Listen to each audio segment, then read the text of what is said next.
After your residency in Hafnaborg, I noticed that your work is considerably more confident. Your gestures are far more present. You can see there's emotion in your work. Why is that? Was there something that happened specifically in Iceland that made this change? How did you find Iceland? The first trip to Iceland in 2019, I just got a little sort of taste of the place. I absolutely loved it. It was just this incredible monochromatic palette that I loved. And you know, when I returned, I applied then to go back to the Hafnaborg Arts and Culture Centre, and I was lucky enough to get given a residency. And I knew that there was something that I really needed to pursue in the space. And I think it was just being able to be in an environment that is seen by so few people, really. I know tourism is on the increase in Iceland, but you know, we managed to hire a car and we sort of went off track a bit, and we ended up in the most phenomenal landscapes.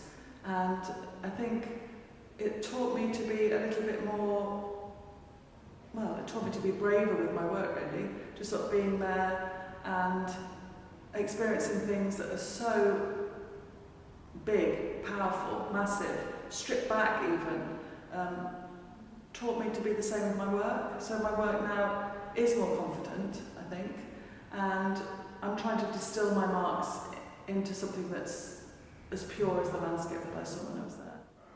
Thinking about that moment where you were in Iceland and witnessed the power of nature and how unpredictable it was and how small you were in relation to that, is that what has caused this new confidence in your work?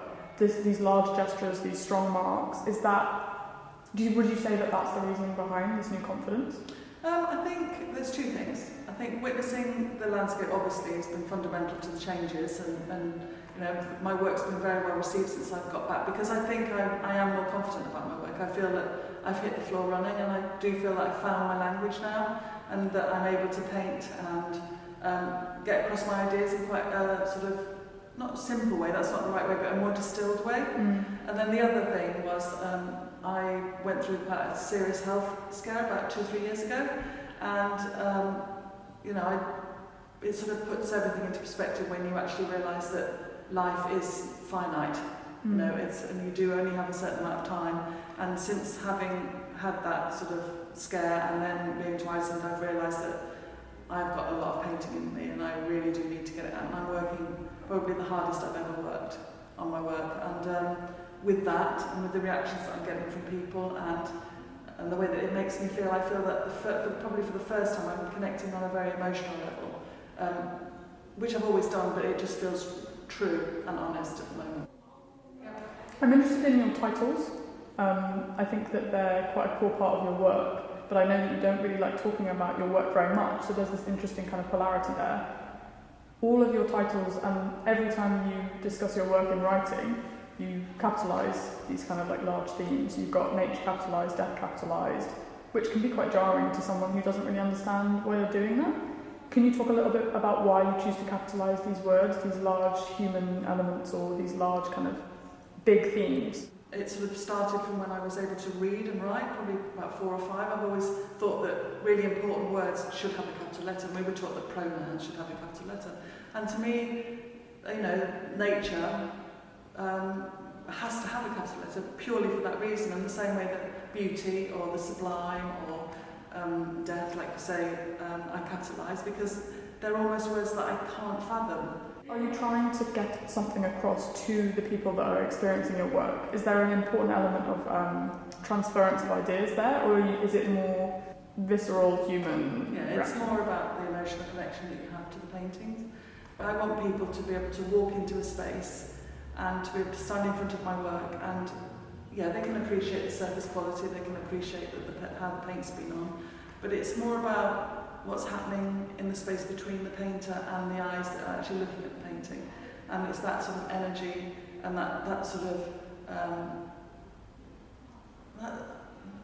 it's like when you talk about science and you think about the atom, and then you break the atom down to particles, then you break the particles down to nanoparticles, and then they go down to string theory, and all of these things, these sort of physical things. I'm talking about the metaphysical, the things that actually hold those things together, that sort of energy between those two things. Talking about scale, your work has expanded in size recently. Yeah. You used to work, you did formerly work on landscapes in different tones, and at times they were of a similar size, but the combination of, for example, these dark ones to the left of you right now, there's the scale and there's the graphic element. They're very present, they're very bold. Yeah. Was that a conscious decision for you in terms of creating this visceral reaction within your viewers, this combination of large-scale paintings and also tone? Are you trying to just be a presence in a room with these paintings? Yeah, I think so. I think I got to a point where working on a metre square wasn't enough. You know, I needed to be able to sort of have to really push myself physically to be able to move the work around. And I think they had to start to become much bigger than me, because the subject matter and the ideas that we're having were ideas that were much bigger than myself. So it just seemed very strange to sort of make work that was quite small. You know, I also like to work in series. I think there's 4 pieces here, A Certain Slant of Winter Light. I've got quite a big studio space, I'm very fortunate, so I can make quite large work, but you know, I'm not as strong as I used to be, and actually physically moving something that would be 8 metres by 2 metres, I wouldn't be able to do that by myself. And also, the way that I actually make the work relies very much on gravity and moving things around, tipping them up, tipping them over, and I wouldn't physically be able to do that, which is why I do like to work in multiples for that very reason. Mm-hmm. And I think these, although they are individual pieces, you could almost push them together and they would be this one vast piece of work. So scale is at the moment something that I'm sort of trying to sort of push a bit, and I'm hoping as the weather gets better that I want to sort of start working on really big pieces of canvas. They probably will never be stretched. I imagine them sort of hanging and things, more like sort of tapestries or stuff like that. Your manipulation of gravity within your work, there's a lot of drips, there's a lot of dense oil being mixed, and there's a flow and a movement there. Is that something that you're trying to channel with this work in relation to the subjects that you're covering, so large scale spaces? It is? Yeah, I think so. I think using pattern is a way for me, personally, to create some kind of structure within the work. And as soon as I start thinking, that's too structured, that's driving me a little bit mad, I don't like the way that that's too formulaic and too rigid, that's when I'll start throwing paint on the surface of the paintings. That's when I tip them up and drag them down. And I like this idea of the fact that it could almost be like a life, a birth, a life and a death within the work, because you're born, everything's very structured, it's rigid, and then, you know, things happen and gravity takes hold of us people, and we all just get pushed down, we end up back in the ground again, and there's this whole cyclical nature of life, and I'm trying to sort of get that across in my work. I'm not sure if that makes sense. No, it did make sense, and it made me think of this quote from Alan Watts, who's a philosopher that some people are very against and some people are very pro, but I really like this quote, and it says that whenever human beings have been around, we see rectangles as straight lines because we're always trying to straighten things out. Yeah, that's interesting. And I think looking at your work, there's this push and pull with that idea of order and disorder at play at once. And I think that that's really come into motion with this series and this exhibition right now, because you're working within the premises of squares and rectangles, you're working on these rigid canvases, and yet the work themselves, there is a disorder there, and there's an unpredictability there. I like that balance though. I mean, on these white paintings in particular, I've deliberately put the white edge, square edge on, to sort of try to contain the sort of the amount of work that's happened with the paint. What I do like about the paint, with oil paint as well, is the fact that I can throw oil, like a turpentine diluted oil down on the surface at 5 o'clock, and I can go up and then come back down the next morning. It's completely changed, and I really like that sort of balance, that play of the hands on, hands off. And it's the same by having that sort of organic, the way that I paint is very organic, it's very intuitive. I don't know what a painting's going to look like, but when I start painting, and I think putting the square around the edge is my way of saying, okay, that's the edge. It's got all this energy and it's connected, but that's the edge. I'd like to hear a little bit about this making of sense within your work. So it seems as though you are using painting as a means to communicate the incommunicable. Yeah. And so the symbolism of a frame is very much that kind of idea, the idea of framing something and closing it off and almost putting a full stop on something just to make sense of it and to say that there is an ending to it. Yeah. I'm interested in hearing about what you're looking to do next. Seeing this as, is this the end of a series or moving on to different types of work? No, I think my work's, it's never an end. You know, a lot of people paint a picture and then that picture's finished and then they move on to the next one. I don't work like that.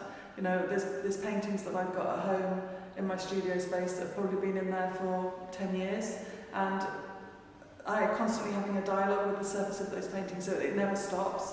And although my ideas might change, or I get influenced by something that I've read, or you know, something that somebody just says to me in passing can change the way that I work, but there's never a full stop. And I think as an artist, personally as an artist, you know, I think if I just think, okay, that's it, that painting's finished, and I'm happy with that painting, then maybe that's time for me to stop painting.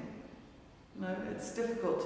Although, you know, obviously it's like reading a book, isn't it? It's like we've got various chapters of a book. You know, each painting is probably like a chapter. You know, it moves on, and it sort of evolves and grows in that way.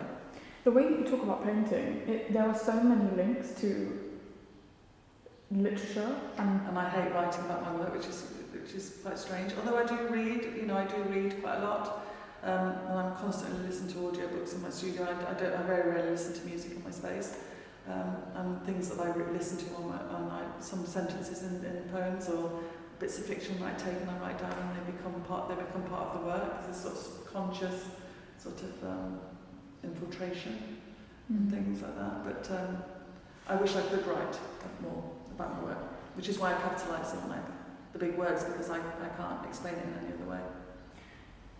Putting yourself into the position of someone coming into this space then, drawing it back into where we are right now, Oriel Mervyn at your exhibition Breathe.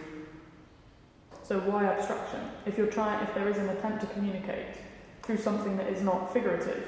Yeah, but I'm not interested in a photographic representation of the space. You know, and also, you know, we live in a society that is so bombarded now visually.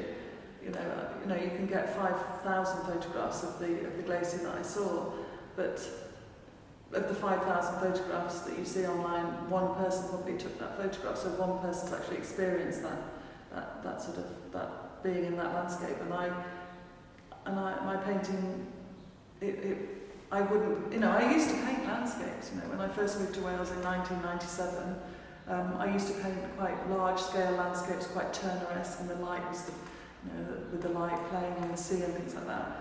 But I just got bored of that. I just felt that I wasn't being truthful about it. And I think abstraction is difficult. You know, some people don't get it, and they don't understand it. Some people prefer to look at things that they can understand, and it's quite. I'm not saying that landscape painting, of course, is just about the surface, because it's not. It still appreciates beauty and nature. But for me, I want to have more of a challenging experience when I look at work. This sincerity and this truthfulness to yourself, I'd like to ask about how much of yourself is important within this work? How much of Helen Booth is within these paintings? Everything. Yeah, everything. I think I try. No, I think for me to say that 10% of me is just bollocks, isn't it, really? It's got to be the whole thing. Else why would you bother? I'd like to talk about some specific works now. Okay. We've been speaking about these really large themes that I think are interesting, especially in relation to abstraction and about the practice of art and painting in general. The thing that I'd like to start off with are these really graphic black and white pieces, the one that's to the side of you right now, so starting off with Black Tide. You have managed to keep the gestural swoops and the gestural string motifs, these swooping waves, but they're more textural and less pattern. There's less order to them. Yeah. Can you talk a little bit about these pieces? There's a very beautiful beach on the south coast of Iceland, Vik. It's called just V-I-K, and the sand there is the blackest sand I've ever seen in my life. And the sea is quite strange. The sea doesn't crash like it would crash onto the shores here in Wales. It sort of stands up and then it just disappears. But what happens is, as the water sort of hits the ground, it causes this sort of seismic activity on the sand. So the sand just sort of takes almost like the shock wave of the sea without actually being covered in water. And the piece here, Black Tide, is really about that. It's about the fact that all this activity is going on. It doesn't actually hit it, but there's these incredible formations and these lines that form within the sand. So that's where the initial idea for the piece came from. So would you say that these pieces, all of them in this space, are to do with the motions and movements of nature? These ever-present, constantly moving, ebbing and flowing? Yeah, I think so. It's like a cyclical. I'm definitely interested in cycles and, you know, the moon and the movement of the sea and the tides and things like that. It sort of plays on the big scale as well, doesn't it? Looking on the curation of this space, you've got very clearly, I would say, a conversation going on between two tones. So you've got on one side these dark pieces, and then the other side you've got the light, which I think makes sense in relation to your other work, and that's something that you've always been thinking about. But moving forward now onto these four, can you talk a little bit about these? Well, these are called A Certain Slant of Winter Light. And the titles came from an Emily Dickinson poem called A Certain Slant of Light. And I really like that idea of a certain slant, because sometimes you see things, you know, and you're sort of lying in bed and the light comes through the window and you see all these tiny little dust particles floating around, and if the light hadn't hit at that certain time, you wouldn't see that. And it's exactly the same for these pieces here, because the weather was so appalling in Iceland most of the time. When the sun actually managed to break through this sort of haze that sort of covered the environment, you did see these incredible, sort of beautiful, amorphic, sort of white shapes, snow shapes, sort of going through the light. And that's initially where these pieces came from.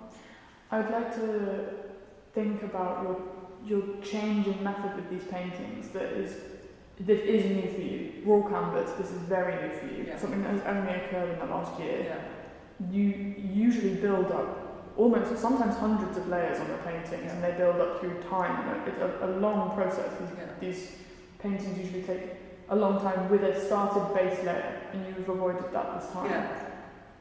Why? I just think that I just wanted to, because Iceland is so black and white, it is. I mean, I went in the winter, so all I saw was black sand and white snow. Sometimes you saw a tiny bit of sort of the same sort of colour as the canvas, a bit of moss underneath the snow and the ice, the black ice. But I just felt that the work needed to be on something that was its purest form, because the ideas that I were having, I was trying to sort of get that sort of the idea of purity and the idea of the sublime and beauty over. And I think using something in its raw form allowed me to sort of play a bit more with the marks. When I normally paint my canvases in either a white ground or a black ground. Sometimes I use gesso because I love the chalky feel of gesso, but there's always some kind of colour there. So if I have a white ground and I'm painting with a white paint, there's the sort of depth that I've got between those two tones is so shallow that it won't allow me to sort of explore the idea of the mark. And by using raw canvas, although it's very pale and it's natural in tone, whites take on a whole new energy. They take on this incredible vibrancy. But also, when you look really closely at the raw canvas, there's these tiny sort of impurities of sort of dark brown and black flecks in it. And when you get really close, you can actually see those. And I love the play of scale of the tiny little black dot and the big white dot. But you'd have to look really closely to see that. Your relationship to your practice is very insular, independent. You're in your studio alone for hours. Yeah. You work with these paintings for months, sometimes years. There's a really important intimacy there within the work. And to be exhibiting in a space that's so close to your studio, and to be presenting an opportunity for people to come and visit these works on their own within a space, I think that despite the negative sides of COVID, of course, it's exciting to have this new format of an exhibition space, to be amongst such expressive, immersive, rich works. I'm excited to hear how people react to it. I think that it's a brilliant show, and I think that it's a brilliant start to 2021.